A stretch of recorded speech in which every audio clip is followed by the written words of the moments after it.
Bonjour tout le monde, ici Patrick. J'aimerais vous partager quelques petits trucs afin de vous aider à mieux parler en public. Personnellement, ça fait 20 ans que je fais ce métier-là, le métier de conférencier professionnel, expert en motivation et performance. J'ai eu la chance en 2002 d'obtenir mon titre CSP, qui veut dire Certified Speaking Professional. Et en 2015, à Halifax, lors du congrès de CAPS, Canadian Association of Professional Speakers, j'ai eu la chance d'être intronisé dans le temple de la renommée des conférenciers professionnels du Canada. Donc, je pense avoir assez d'expérience, assez de bagages pour vous partager quelques bonnes idées.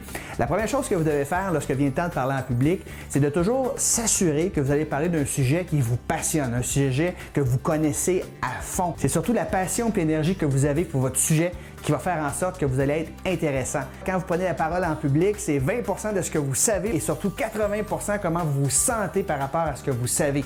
Donc, premièrement, si vous avez à prendre la parole en public, assurez-vous que vous avez un sujet que vous passionne et que vous maîtrisez amplement. Et d'ailleurs, vous aurez un paquet d'anecdotes, un paquet d'histoires que vous allez pouvoir rajouter justement à votre contenu. Et c'est ce qui fait le succès des gens qui sont bons à parler en public, c'est qu'ils sont capables de raconter des histoires.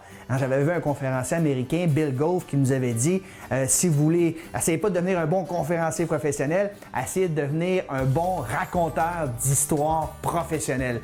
Donc, c'est pour ça que vous devez être en mesure de bien connaître votre sujet, c'est-à-dire que vous l'avez maîtrisé par l'expérience ou par la recherche et vous êtes capable de raconter des histoires pour rehausser votre discours.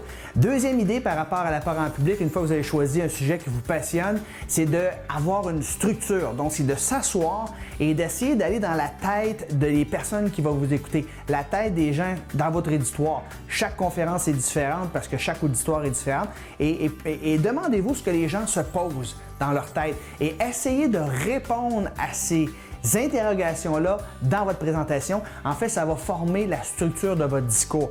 Par exemple, les plus grandes peurs. Une question que j'aime beaucoup poser à mon auditoire, c'est quoi la principale frustration, le principal problème auquel ils font face dans leur quotidien? Et je vais essayer de donner des solutions, des trucs, des idées pour qu'ils puissent passer par-dessus ce problème-là. Ce qui est important aussi en parole public, c'est l'importance aussi du non-verbal. Alors, il faut faire attention, il faut bouger ses mains comme on le fait de façon naturelle. C'est important d'être le plus proche possible de son auditoire lorsqu'on s'adresse à eux également. C'est important aussi de bien positionner les chaises. Vous ne voulez pas avoir des places vides en arrière de vous parce que c'est un tueur d'énergie. On appelle ça energy gap, comme s'il y avait un gap, un espace entre vous et l'auditoire. Donc, vous voulez avoir vos chaises le plus proche possible, je dirais environ 6 pieds de distance. D'autres choses aussi, essayez vos appareils le plus souvent possible, arriver 1 heure d'avance pour s'assurer, pour tester que tout fonctionne bien au niveau du son, au niveau des transitions de votre PowerPoint. Moi, j'utilise un Keynote, mais c'est l'équivalent. L'éclairage également, c'est important, la température de la pièce. Ce sont tous des facteurs qui vont faire en sorte que vous allez avoir du succès lorsque vous prenez la parole en public.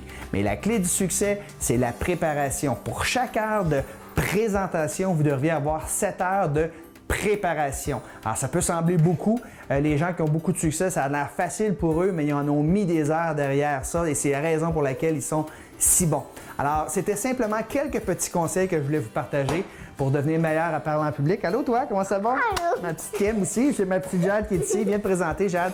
Alors, ma petite fille Jade, ma petite Kim qui sont avec moi, sont habillés pareil en plus. Alors, on dit bye-bye, au monde comme ça? Bye-bye. Alors, si vous voulez en savoir plus, tout simplement, cliquez sur le lien ci-bas. J'offre un atelier public qui s'appelle Communiquer en public. Oui. J'offre un atelier public qui s'appelle Communiquer en public, un défi passionnant. Donc, juste cliquez sur le lien en bas. J'ai une date à Montréal et à Québec. Inscrivez-vous. Ça va me faire plaisir de vous donner de la formation sur ce sujet. Bye bye tout le monde. Bye les filles. Bye.